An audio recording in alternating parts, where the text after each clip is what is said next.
विपश्यना का बहाना बनाकर अरविंद केजरीवाल ईडी से बचकर दूसरी बार निकल गए, लेकिन ईडी ने पलटकर उन्हें तीसरी बार समन भेज दिया है। केजरीवाल को 3 जनवरी को पूछताछ के लिए बुलाया है। ईडी के इस कदम से आम आदमी पार्टी में खलबली मच गई। पार्टी को लगने लगा कि केजरीवाल की गिरफ्तारी अब तय है और इससे पहले सीएम केजरीवाल को 2 समन जारी किए जा चुके हैं, लेकिन वे हाजिर नहीं हुए।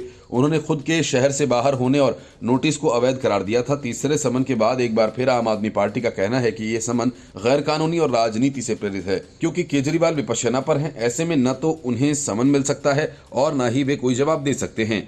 सौरभ भारद्वाज ने कहा कि प्रवर्तन निदेशालय यानी ईडी की ओर से मुख्यमंत्री अरविंद केजरीवाल को भेजा गया नया समन कानूनी प्रक्रिया से ज्यादा केंद्र सरकार का एक राजनीतिक दिखावा प्रतीत होता है।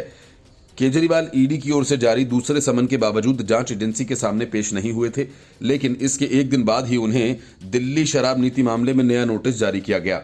इसमें अब 3 जनवरी को ईडी के सामने पेश होने को कहा गया। सोशल मीडिया मंच एक्स पर एक पोस्ट में भारद्वाज ने कहा कि पूरी दुनिया जानती है मुख्यमंत्री अरविंद केजरीवाल फिलहाल विपश्यना में हैं।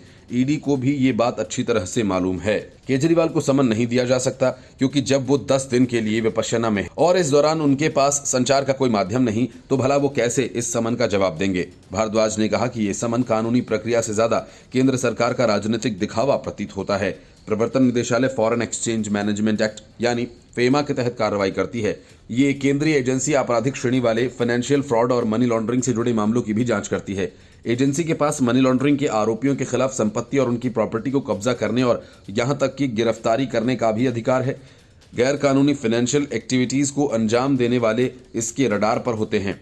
ईडी की पावर का अंदाजा आप यूं भी लगा सकते हैं कि ये एजेंसी पूछताछ के बिना भी आरोपियों की संपत्ति अटैच कर सकती है। ईडी दिल्ली एक्साइज नीति में कथित घोटाले के धन शोधन के पहलू की जांच कर रही है। हालांकि ये स्पष्ट नहीं कि केजरीवाल इस तीसरे समन का पालन करेंगे या नहीं। अरविंद केजरीवाल इस समय विपश्यना के लिए पंजाब के होशियारपुर गए हुए हैं और 30 दिसंबर 2023 तक लौटने की उम्मीद है। इससे पहले ईडी ने 18 दिसंबर 2023 को अरविंद केजरीवाल के खिलाफ दूसरा समन जारी किया था और 21 दिसंबर 2023 को पेश होने के लिए कहा था। इस समन को आम आदमी पार्टी के राष्ट्रीय संयोजक केजरीवाल ने राजनीति से प्रेरित करार दिया था। उन्होंने कहा था कि ईडी ने यह समन ऐसे समय में जारी किया है जब वो 20 दिसंबर 2023 को विपश्यना के लिए रवाना होने वाले हैं। ईडी ने इस मामले में 2 नवंबर 2023 को पहला समन भेजकर अरविंद केजरीवाल को पूछताछ में शामिल होने के लिए बुलाया था। तब अरविंद केजरीवाल खुद को आम चुनाव में व्यस्त बताकर ईडी के सामने पेश होने से इनकार कर दिया था। वो मध्य प्रदेश के सिंगरौली में चुनाव प्रचार करने चले गए थे।